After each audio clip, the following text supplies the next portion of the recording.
Hi friends, கையில் cut பண்ணுற cross லைனிங்கில் attach பண்ணும்போது சரியாக வரலையா? நான் சொல்லி தரட்டா? பார்த்துடலாம். இப்போது லைனிங்கும் மெயின் பீஸும் நல்விளிம்பாக இருக்கிறதுனால மாற்று பக்கத்தில் வச்சு நம்ம இதை பொருத்த போகிறோம். அடிப்பாகம் மட்டும்தான் ஃபஸ்ட்டு பொருத்த போகிறீங்க, ஃபுல்லாக சுற்றி பொருத்த வேண்டாம். இப்போது இது ஸ்டாப் பண்ணியிருக்கீங்க இல்லையா? மிஷினை விட்டு எடுக்கக்கூடாது. ஸ்டாப் பண்ணது முன்பக்கமாக பின்பக்கமானு கவனிச்சுக்கோங்க. அந்த நாச்சை பார்த்தா தெரியுது இல்லையா? இது வந்து முன் பக்கத்தில் தான் ஸ்டாப் பண்ணியிருக்கோம்.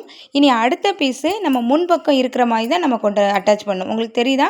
முன்பக்கமும் ஒட்டி இருக்கணும். இதுலேயும் ஃபஸ்ட்டு அடிப்பாகத்தை அடிச்சுக்கோங்க. இனி நம்ம பொருத்தி விட்டுறலாம். இப்போ சைடை ஜாயிண்ட்டை கட் பண்ணிவிட்டு அழகாக பொருத்தி விடுங்க. பொருத்தும் போது லேசாக உதடி பொறுத்துங்க, சூப்பராக வந்துடும். இப்போ 2 பீஸையும் நம்ம பொருத்தி எடுத்துக்க போகிறோம். பொருத்தும் போது தேய்ச்சி விட்டு பொறுத்துங்க, இழுக்கக்கூடாது. என்னோடய பிகினிங் ஸ்டேஜில் எனக்கு இது வந்து ரொம்ப குழப்பமாக இருந்தது, இதை எப்படி ஸ்டிச் பண்ணுறதுன்னு. இப்போ உங்களுக்கு புரிஞ்சிருக்கும்னு நினைக்கிறேன். தேங்க்ஸ் ஃபார் வாட்சிங்.